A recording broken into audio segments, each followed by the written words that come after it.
Friends, आज हम लोग नंबर सिस्टम का लेक्चर नंबर 4 पढ़ेंगे। हम लोग लेक्चर नंबर 3 तक का डिस्कशन कर चुके हैं।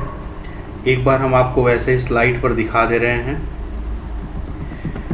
और आप सब लोगों से अब यह आग्रह कि आप लोग ज़्यादा से ज़्यादा सोचिए और इस पर हमसे क्वेश्चन करिए। जब व्हाट्सएप ग्रुप में हम पढ़ाते हैं तो एक एक बातों को खूब गौर से समझिए। जो भी डाउट हो आप उसको डिस्कस करिए। तो हम लोगों ने ये सारी बातें पढ़ ली थी, ठीक है।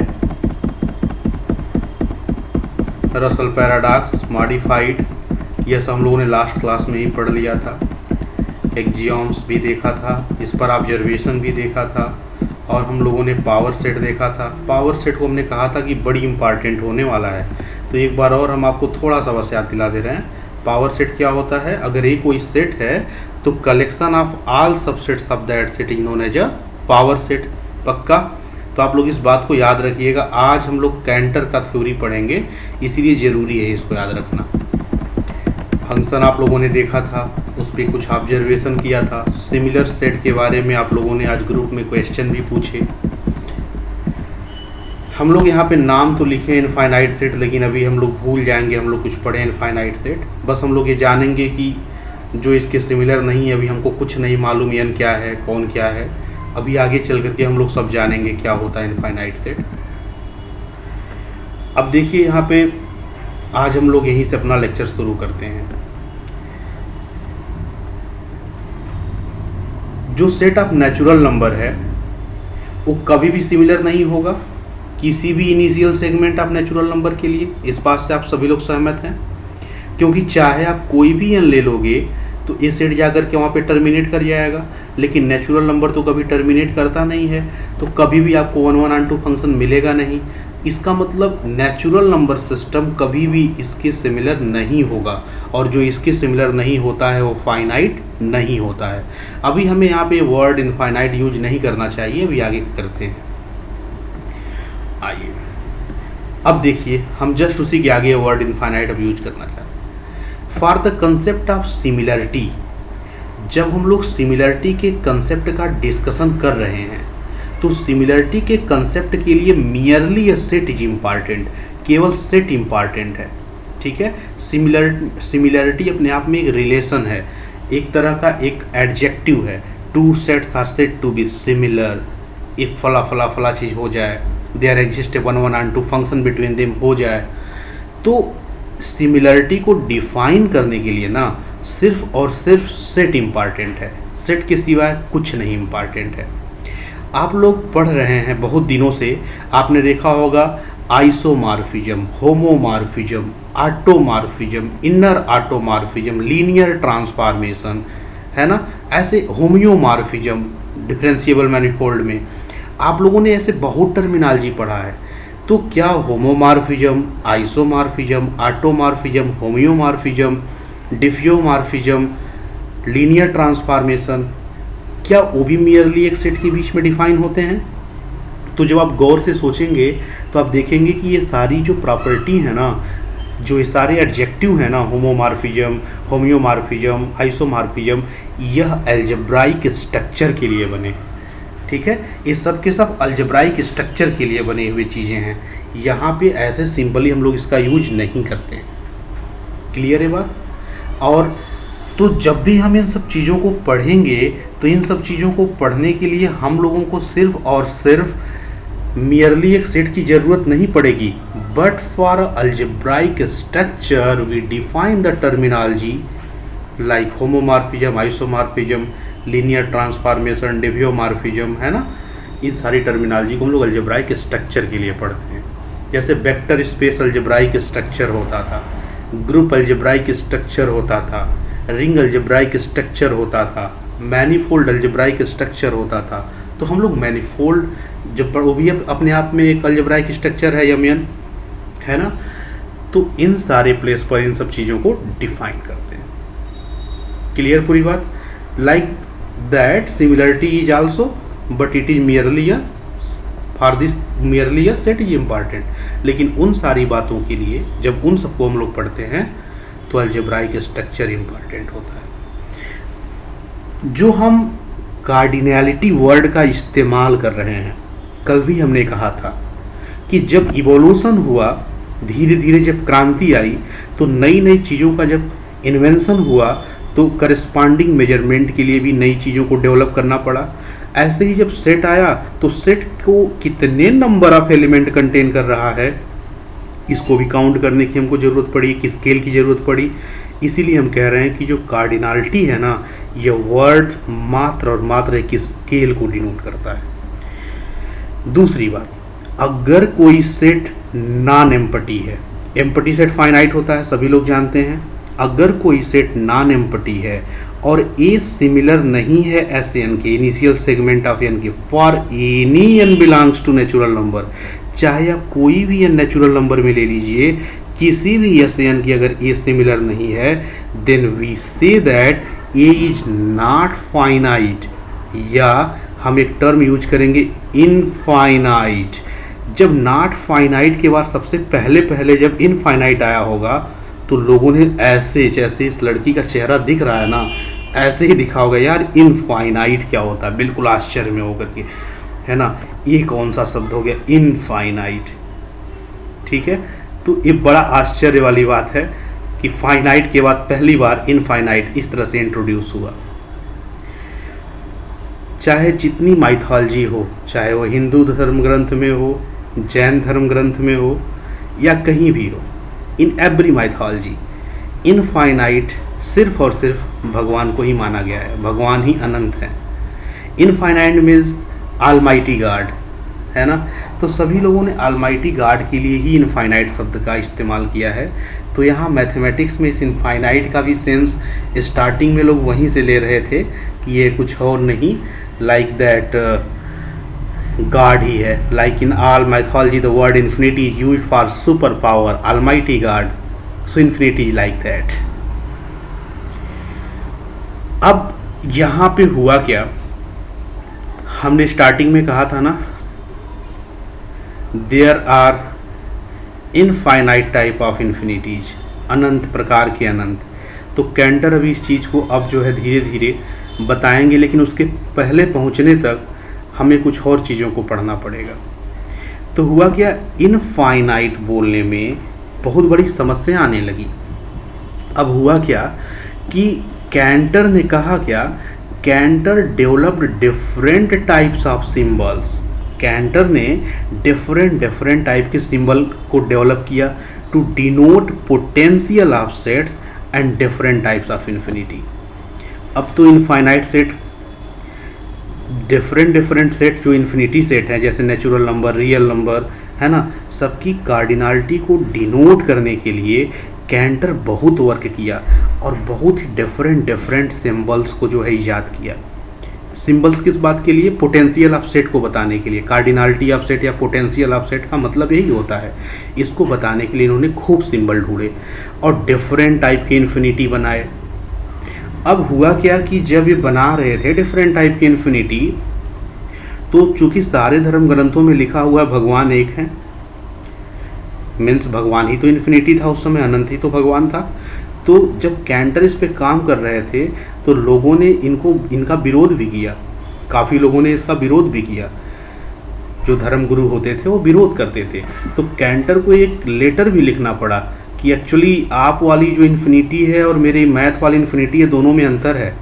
ये आप वाला इन्फिनिटी नहीं है, ये हम दूसरा चीज़ डिस्कस कर रहे हैं, इस पर आप लोग कुछ मत कहिएगा। वैसे भी जब कैंटर जब अपना काम करते थे तो क्रॉनिकर इनको हमेशा इनके काम को अच्छा नहीं मानते थे, इनको एक प्लेटफॉर्म नहीं लेने देते थे। Actually Cantor was a very great mathematician. ये आउट ऑफ प्लेटफॉर्म पे जाके काम करता था, जो चीज़ें किसी को दिखती भी नहीं थी। So it's very great. Next, अब हम लोग डिफरेंट जो इनको मिले होंगे सिंबल्स, हम उनके बारे में जानेंगे। फिर इन्होंने कहा ऐसा है, इनफाइनाइट कहने से लोगों को बड़ी समस्या हो रही है। कोई धर्मगुरु प्रॉब्लम खड़ा कर रहा है, कहीं कोई और समस्या आ रही है, लोग एक इन्फिनिटी अपना बना चुके हैं, अनंत वाला, भगवान वाला। तो इन्होंने कहा ऐसा है कि अब हम इन्फिनिटी शब्द यूज ही नहीं करेंगे। वो अनंत वाला शब्द हम अपने मैथ में यूज ही नहीं करेंगे। वैसे भी यहाँ अभी हम लोग जब पढ़ रहे हैं तो इन्फिनिटी कोई ऐसा शब्द नहीं है नंबर सिस्टम में, ठीक है। तो उन्होंने क्या किया ना, एक नया शब्द क्वाइन किया और बहुत ही फैंसी नेम उसका रखा, ट्रांसफाइनाइट। उन्होंने कहा ऐसा है कि हम जो है इन्फिनिटी नहीं बोलेंगे, ट्रांसफाइनाइट बोलेंगे। जो सेट फाइनाइट नहीं होगा उसका हम एक नया नाम रख देते हैं और उसको कहा जाएगा ट्रांसफाइनाइट, ठीक है। तो मामला ही खत्म रहेगा। तो डिफरेंट टाइप, जो ट्रांसफाइनाइट है अपने आप में इनफाइनाइट है, तो डिफरेंट प्रकार के भी ट्रांसफाइनाइट सिंबल भी बनेंगे। उन्हीं को हम लोग कहते हैं डिफरेंट टाइप्स की इन्फिनिटीज, जो नेक्स्ट लेक्चर में हम लोग बहुत बेहतरीन ढंग से और डिटेल में डिस्कस करेंगे। चलिए आज का लेक्चर भी आगे बढ़ाते हैं। यहाँ पे हम लोग देखने जा रहे हैं एक geometric approach of concept of less और मोर ओवर द सेट। हमारा एक ज्योमेट्रिक अप्रोच क्या होगा कि कोई सेट कम है, ज़्यादा है, कैसा है। देखिए कहीं भी कोई भी चीज़ हो, सबके मन में ये ललक तो होती ही है, कौन ज़्यादा है, कौन कम है, और किसकी पोटेंशियल ज़्यादा है, किसका पोटेंशियल कम है ना। तो हर चीज़ में कम और ज़्यादा का सेंस होता ही है। अब हम लोग एक एक जियोम्स इसमें जो है लिख रहे हैं और ये कह रहे हैं कि if A and B are two sets, अगर ए और बी जो है दो तरह के सेट हो जाएं तो यहाँ पर क्या बनेगा। देखिए अगर ए और बी दो नॉन एम्पटी सेट्स हैं, if there does not exist a surjection, अगर उनके बीच में कोई ऑनटू फंक्शन डिफाइन नहीं हो रहा है, नहीं कोई कर पा रहा है, ठीक है, from A to B we से that set B has more potential and we write this. पक्का, जैसे हम एक छोटे से एग्जाम्पल के द्वारा आपको दिखा देते हैं, ठीक है।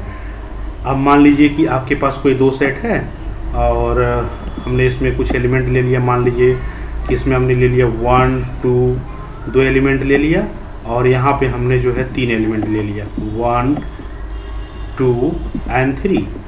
अब आप मैपिंग कराइए, 1 को 1 पे भेज देंगे आप, 2 को 2 पे भेजेंगे, 3 छूट जाएगा, ऑन 2 कभी नहीं बनेगा, ठीक है। एक ये है। अब देखिए इस तरह से आप वैसे बनाते रहेंगे, कभी नहीं बनेगा। 1 को यहाँ भी भेज देंगे, 2 को कहीं और भेजेंगे, हमेशा इस साइड में एक एलिमेंट छूटेगा, ऑन 2 कभी नहीं बनेगा।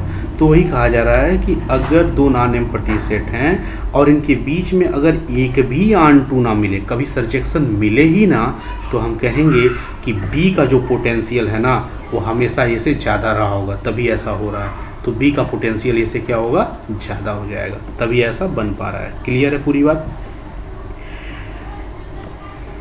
Okay, next.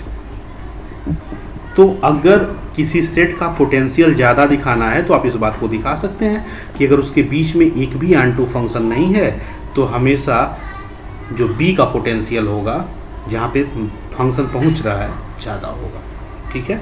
कोडोमेन का पोटेंशियल ज़्यादा होगा।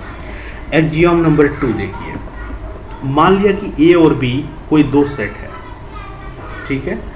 मान लीजिए कि आपके क्लास में कोई एक लड़का है और उसको कह दिया गया ऐसा है कि तुम चलो फंक्शन बनाओ और यहाँ से ऐसा फंक्शन बनाओ जो 1 1 हो।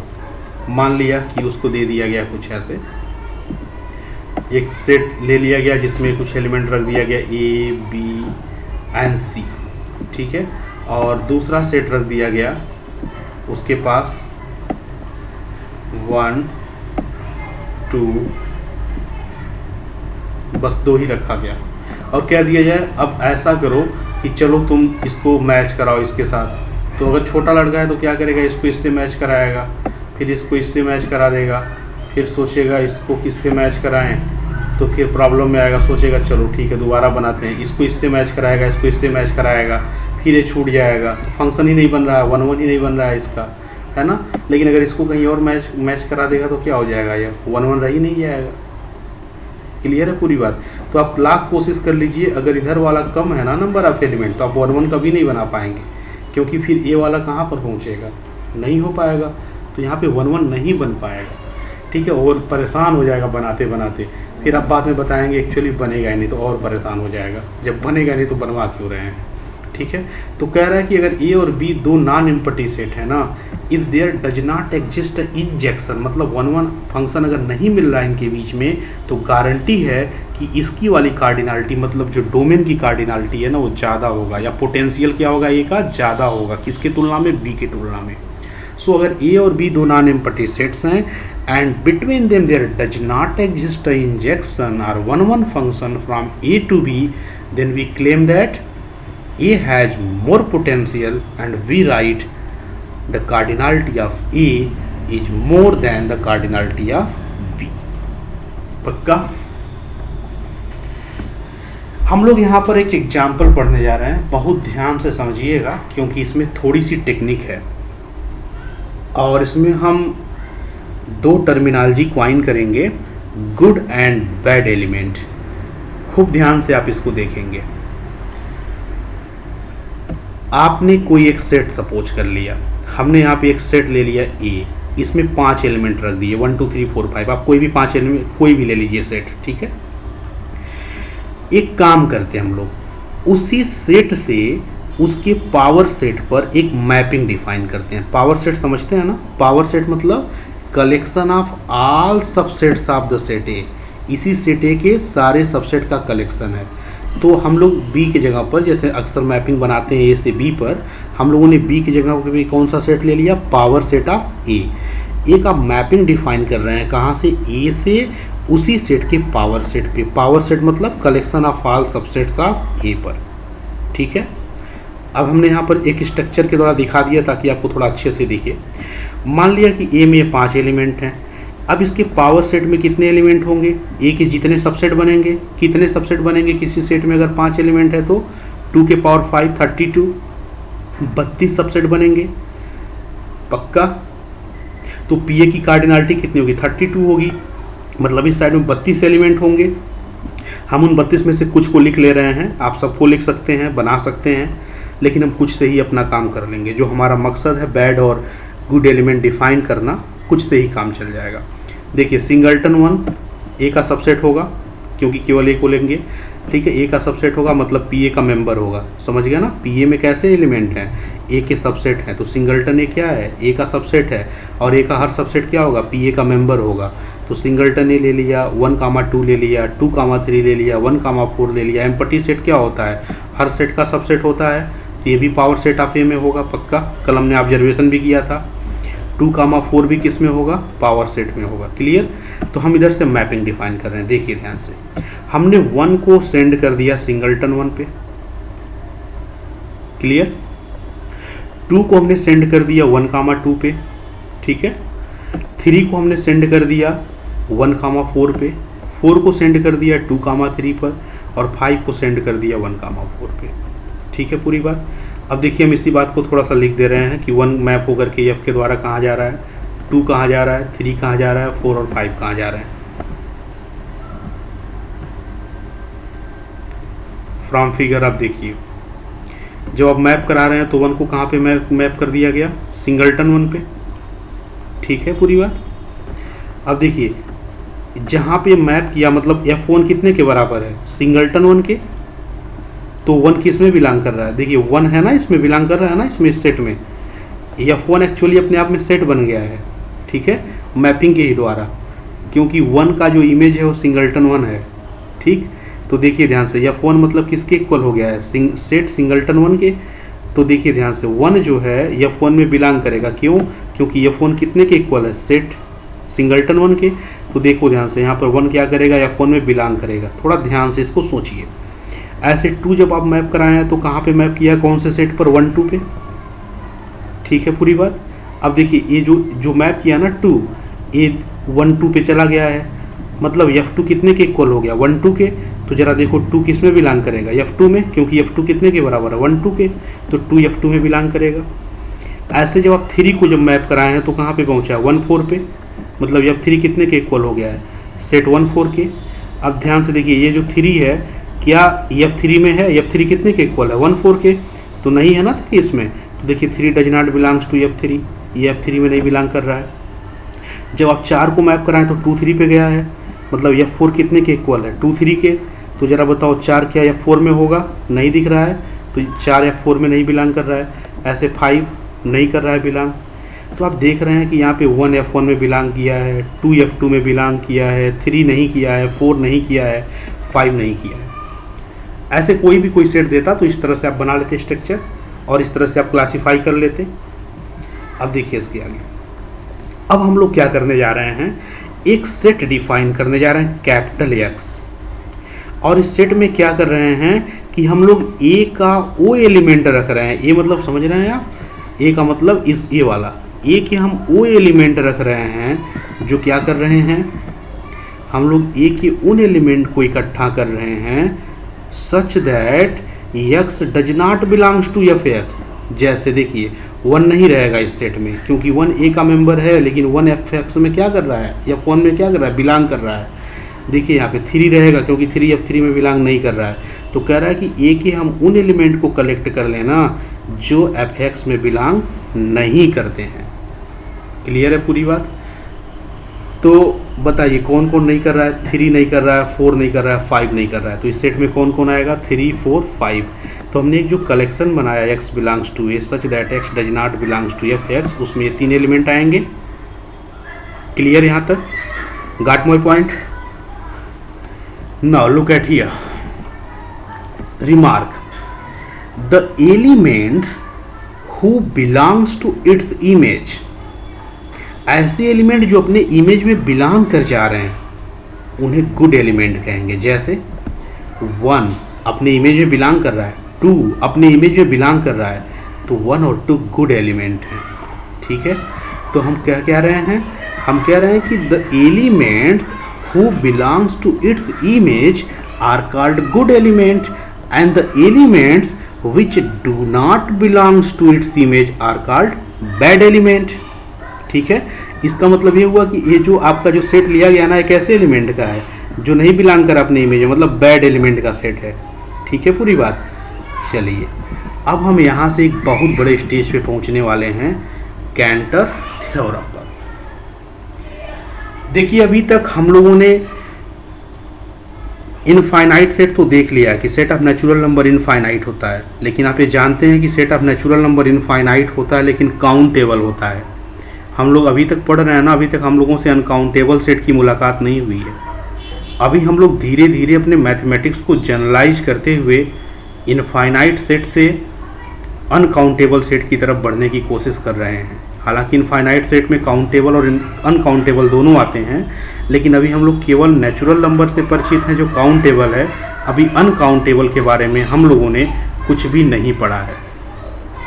तो आप देखिए इसका स्टेटमेंट क्या है, कैंटर क्या कह रहे हैं, कैंटर कह रहे हैं from any non empty set, चाहे कोई भी नॉन एम्पटी सेट हो, from any non empty set to its power set, मतलब किसी भी नॉन एम्पटी सेट से इसके पावर सेट पर ऑनटू फंक्शन किसी भी कीमत पे कभी भी बनाया ही नहीं जा सकता है।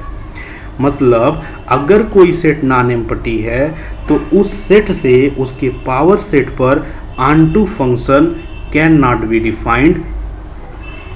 क्लियर? कभी भी डिफाइन नहीं किया जा सकता। कहने का मतलब अगर ये नॉन एम्पटी सेट है तो आप कोई फंक्शन, चाहे एफ यहाँ पर देखिए आर्बिट्री लिया है, चाहे कोई भी फंक्शन आप लाइए, कोई ऐसा फंक्शन हो ही नहीं सकता जो अपने से चले और अपने पावर सेट के साथ ऑनटू बन जाए। ठीक है पूरी बात? ऑनटू बनने का मतलब समझ लीजिए, ऑनटू के केस में पोटेंशियल की बात हम लोगों ने भी पढ़ी है यहाँ पे कि जब ऑनटू फंक्शन होता है तो पोटेंशियल ऐसा होता है।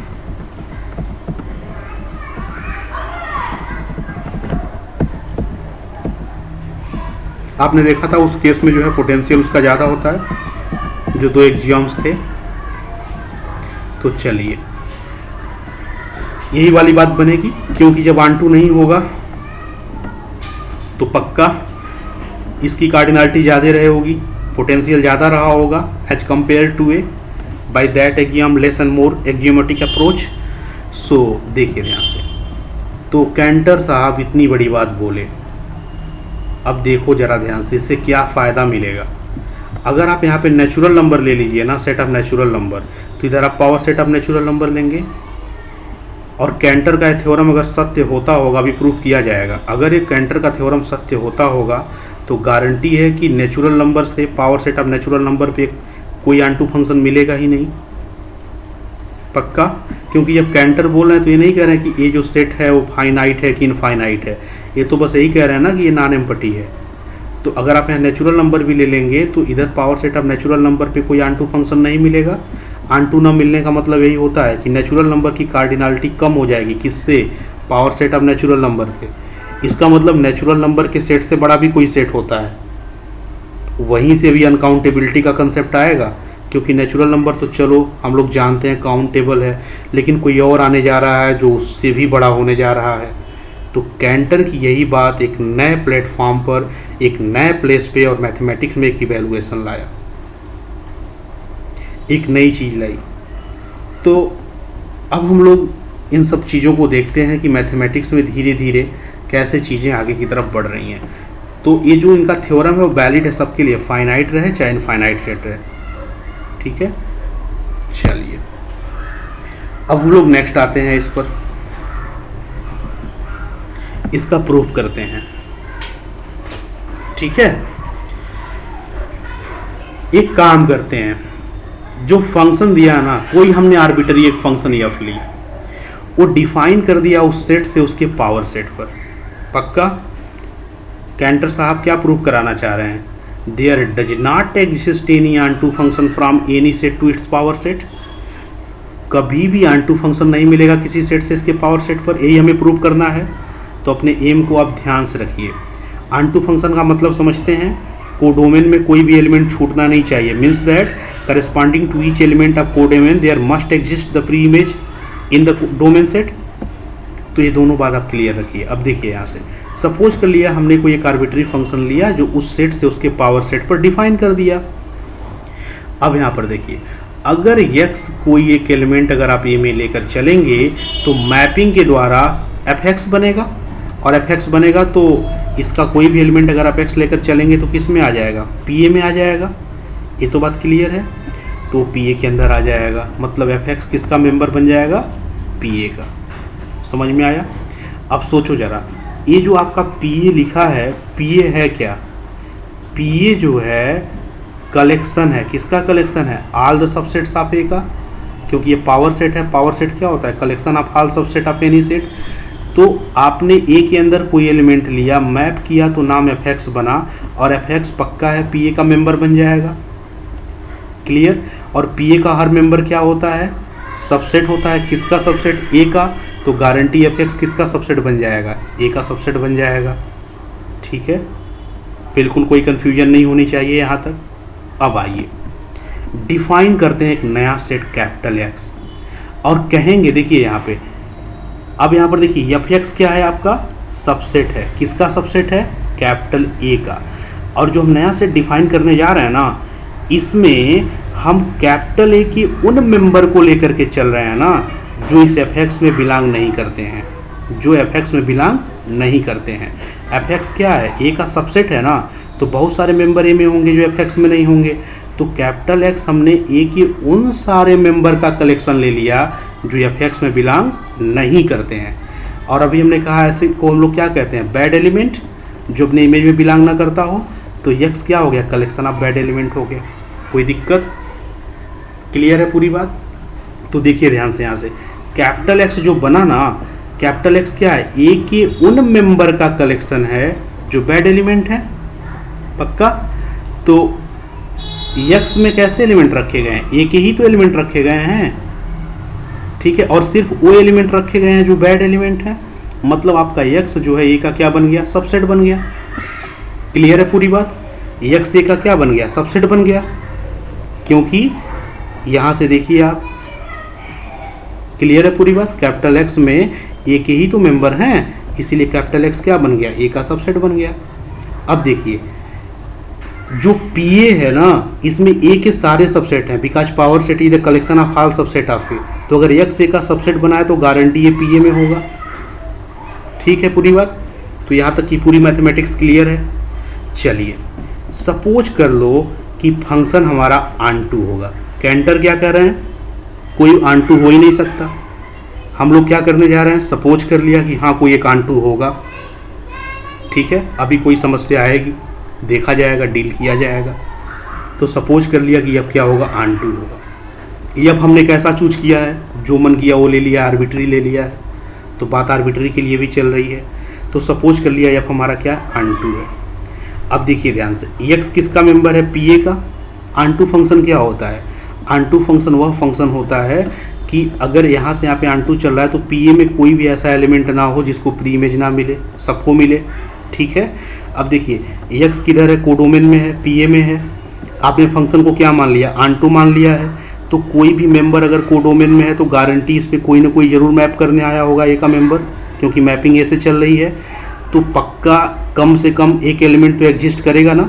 This implies that there exist, suppose कर लिया कोई एक नंबर अल्फा होगा जो ए में है और वो कहाँ पे मैप करके पहुँचेगा, कैपिटल एक्स पे। कोई प्रॉब्लम, क्योंकि मैपिंग ऑन टू है ना, तो ऑन टू मैपिंग है तो गारंटी है कि कोडोमेन के हर मेंबर के करस्पॉन्डिंग पक्का आपको एक एलिमेंट मिलेगा ए में, जो मैप करके कहाँ पहुँचेगा, वहाँ पे पहुँच जाएगा। चलिए नेक्स्ट देखिए, अब हम लोग ये कह रहे हैं कि अल्फा ए का मेंबर है। यहाँ तक बात क्लियर है, अल्फा आपका ए का मेंबर तो है ही, तो अल्फा आपका ए का मेंबर है। एंड एक्स जो है ए का सबसेट है। अभी आप लोगों ने देखा एक्स ए का सबसेट है यहाँ पर, ठीक है, एक्स ए का सबसेट है। तो अल्फा ए में है और एक्स ए का सबसेट है, ठीक है पूरी बात।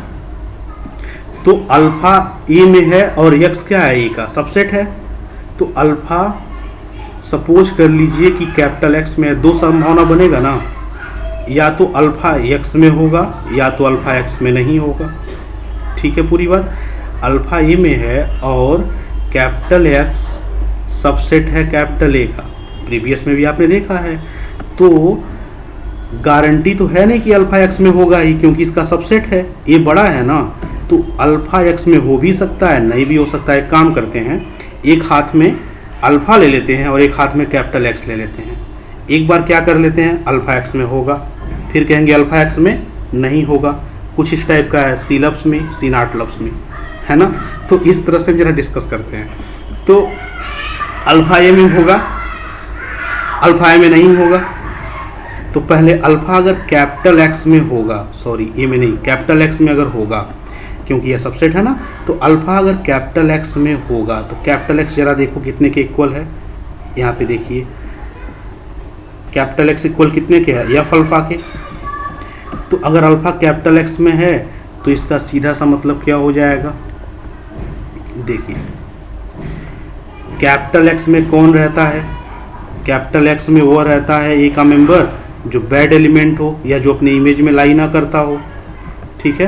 तो इसका मतलब अगर अल्फा एक्स में है तो अल्फा अपने इमेज में लाई नहीं करेगा, क्योंकि एक्स में ऐसे ही मेंबर हैं जो अपने इमेज में लाई नहीं करते हैं। और एफ अल्फा कितने के इक्वल है, कैपिटल एक्स के। इसका मतलब अल्फा कैपिटल एक्स में नहीं लाई करेगा यहाँ से, है ना। देखो आपने क्या माना, अल्फा एक्स में है, हो क्या गया, अल्फा एक्स में नहीं है। बहुत समस्या है, कंट्राडिक्शन हो गया ना, है नहीं है। अब दूसरी सिचुएशन बची है। पहली बात तो ये था कि अल्फा एक्स में हो, दूसरा ना हो। अब देखते हैं दूसरा। पहली बात में तो कंट्राडिक्शन हो ही गया, अगर अल्फा एक्स में नहीं है तब क्या होगा। तो अल्फा एक्स में नहीं है का मतलब अल्फा एफ ऑफ अल्फा में नहीं है। क्लियर है पूरी बात, क्योंकि अगर एक्स में नहीं है तो इससे क्या निष्कर्ष आप निकालेंगे कि अल्फा एफ ऑफ अल्फा में नहीं है। ये कैसे हमने लिखा, यहाँ से देखिए ये वाली लाइन हमने लिखा है चूंकि एक्स एफ ऑफ अल्फा के इक्वल है, यहाँ पर एक्स एफ ऑफ अल्फा के इक्वल है, तो यहाँ से हमने लिख लिया अल्फा अगर एक्स में नहीं है तो इसमें नहीं है। और जो अपने इमेज में नहीं है वो किस में है, एक्स में है, क्योंकि आप देखिए यहाँ पे एक्स किसका कलेक्शन लिया गया है, ऐसे एलिमेंट का एक ही कलेक्शन लिया गया जो अपनी इमेज में नहीं है। क्लियर है पूरी बात, इसका मतलब अल्फा एक्स में आ गया। तो अब मान रहे अल्फा एक्स में नहीं है, फिर अल्फा एक्स में आ गया, मतलब आपको एक ऐसा ऑब्जेक्ट मिल गया है ना जिसके साथ बहुत विषम परिस्थिति है, बहुत बड़ी एम्बिग्यूटी आ जा रही है इंक्लूजन और एक्सक्लूजन का, कभी होगा कभी नहीं होगा, है ना, बार बार कंट्राडिक्शन कर रहा है। सारी परेशानियों का जड़ क्या है, सारे परेशानियों का जड़ है ऑन-टू मानना। ना हम ऑन-टू माने होते, ना आपको हर एलिमेंट के करस्पॉन्डिंग एक एलिमेंट इधर मिलता जो यहाँ पर पहुँचता, ना हमको एलिमेंट मिलता जिसके लिए समस्या खड़ी हो रही है। तो सारी समस्या ऑन-टू मानने के लिए है। मतलब जैसे ही आप ऑन टू मानेंगे ना, समस्याओं की जड़ शुरू हो जाएगी। तो आपको एक ऑब्जेक्ट लगेगा मिलने जो हमेशा जिसके साथ एम्बिग्यूटी खड़ी होगी इंक्लूजन और एक्सक्लूजन को लेकर के, मामला गड़बड़ हो जाएगा। इसीलिए इस टाइप का कोई एलिमेंट एग्जिस्ट नहीं करेगा पक्का, क्योंकि उसके साथ इंक्लूजन एक्सक्लूजन की दिक्कत आ रही है, और इसीलिए आपका जो एजम्पशन है ना फंक्शन ऑन टू होना वो गलत है, हेंस आपका फंक्शन ऑन टू नहीं हो सकता। इस तरह से हमने कैंटर थ्योरम को प्रूव किया। अब इनके द्वारा बताए गए जो डिफरेंट टाइप की इन्फिनिटीज हैं, जिनको ये ट्रांसफाइनाइट नंबर के रूप में कहना चाह रहे हैं, हम लोग इसको जो है डील करेंगे नेक्स्ट लेक्चर पे, कि जो डिफरेंट टाइप की इन्फिनिटीज हैं हम लोग उसको कैसे करेंगे। अभी आपने देखा ना, कैंटर ने इनफाइनाइट न कहकर ट्रांसफाइनाइट बोला, इसलिए ट्रांसफाइनाइट बोला ताकि आगे चल के किसी तरह का कोई कॉन्फ्लिक्ट ना हो, आपस में कोई समस्या ना हो। ठीक है पूरी बात। आज का लेक्चर हम लोग यहीं पर बंद करते हैं। हम लोग नेक्स्ट क्लास में और चीज़ों को पढ़ेंगे इससे रिलेटेड, और भी सीखेंगे कि क्या क्या चीज़ें हो सकती हैं। Okay thanks. अब हम लोग मिलेंगे मंडे को।